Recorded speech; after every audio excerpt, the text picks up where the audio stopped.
Okay, next tag में जो है वो मैं आपको बताऊंगा कि किस तरह से हम अगर ये टैग, अब एक चीज आपने गौर की होगी,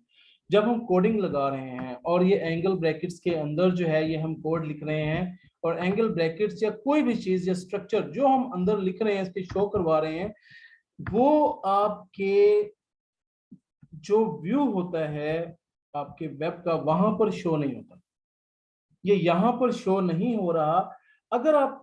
लेकिन अगर आप कोड देखना चाहें अगर इसका, तो वहां पर ये ऑल टू ऑल जो है ना ये आपको शो हो रहा है, जो आपके सोर्स कोड में, सोर्स फाइल में चली जाएगी आपकी। ठीक है, तो वहां पर ये इसने शो होना है आपको। कोई भी जो है ये कोड जो है आसानी से जो है ये वो देख सकता है और कॉपी भी कर सकते हैं, तो यहाँ से ये ऑल टू ऑल आपका आ रहा है।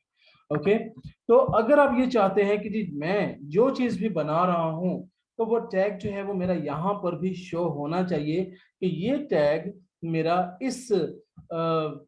जो है वो टैग से मिलकर ये बना है, तो वो टैग आप शो करवा सकते हैं डेफिनेटली इस एक फॉर्मेट से, कि जिस तरह से ये मैंने साइन आपको बनाया था। आपको ये पता होना चाहिए कि एंगल ब्रैकेट्स अगर मुझे शो करवानी हो तो मैं किस तरह से शो करवाता हूं। ठीक है, सिंपल एंगल ब्रैकेट्स तो यहां से आप शो करवा सकते हैं। अगर मैंने यहां से इसको सेव किया और ये स्टार्ट किया, तो यहां से ये देखें कि ये कुछ उसने डिफाइन ही कुछ डिफरेंस कर दिया है उसने, तो यहाँ से उसने एक्सेप्ट नहीं किया उसको। बेसिकली वो इसको समझ रहा है कि कोई कोड है। ठीक है, तो वो उसको उसने रिफ्रेश करवा दिया। अब मैंने यहाँ से इसको जरा